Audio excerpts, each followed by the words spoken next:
Hi good evening বন্ধুরা, আপনারা কেমন আছেন? আশা করছি সবাই ভালোই আছেন।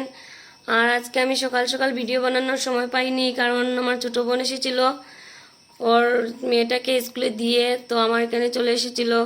আমি বলেছিলাম আমাদের করে চলে আসার জন্য, কারণ ওর ছেলেটা খুব অসুস্থ ছিল দুদিন আগে। তো আমি যাইনি ওর বাসাতে ওকে দেখতে। তো আমি বলেছি তুই চলে আস।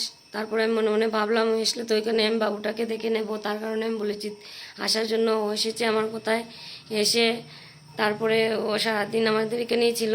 খাওয়া দাওয়া করে একটু আগে গিয়েছে বাসাতে, আমার বোন নিয়ে গিয়েছে ওকে ওর বাসাতে পৌঁছানোর জন্য। আর ওর মেয়েটা আমার ছেলেটাকে আমার বড় দুপুরবেলা নিয়ে এসেছিলো ঘরে স্কুল থেকে। আর ওই যে আমার ছেলেটার কথা বলছি, ওই যে ছেলেটা আমার বসে আছে টেবিলের উপরে, দেখা যাচ্ছে না কারণ আমার মোবাইলের ক্যামেরাটা একদম ভালো নয়, তার কারণে ওকে দেখতে পারছেন না আপনারা ক্লিয়ারভাবে।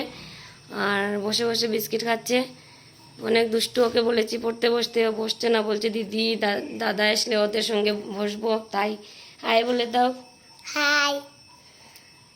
আর তাই আমি একটু আগে খালি স্নান করে এসেছি। আমি সারাদিন স্নানটা করারও আমি সময় পাইনি, আর অনেক গরম দিচ্ছে, তো তারপর বলছিলাম যে একটু লেট করেই স্নান করব। সকালে একবার স্নান হয়ে যায়, তারপর আবার বিকাল দিকে আবার স্নান করি। তাই আমি বলেছিলাম যে বিকালেই করব স্নানটা। তারপরে ওরা চলে যাওয়ার পরে বাসন টাসন ধুয়ে তারপরে ঘর দুয়ারটা আবার মুছেছি, কেন ছোটো ছোটো বাচ্চারা বারবার ঘর নোংরা করে দেয়, তাই দুবার করে মুছতে হয়। তাহলে মুছছে, ঘর ঝাড়ু দিয়ে ঘর মুছে বাসন ধুয়ে স্নান করে এখন এসেছি। আমার মেয়ে আর ছেলে ওরা পড়তে গিয়েছে, ও যাবে পড়তে।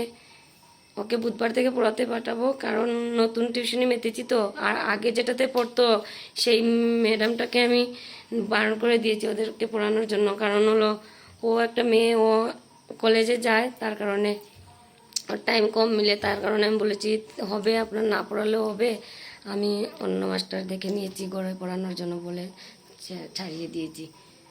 তো কালকে আবার দেখা হবে আপনাদের সঙ্গে। Good evening, bye, tata.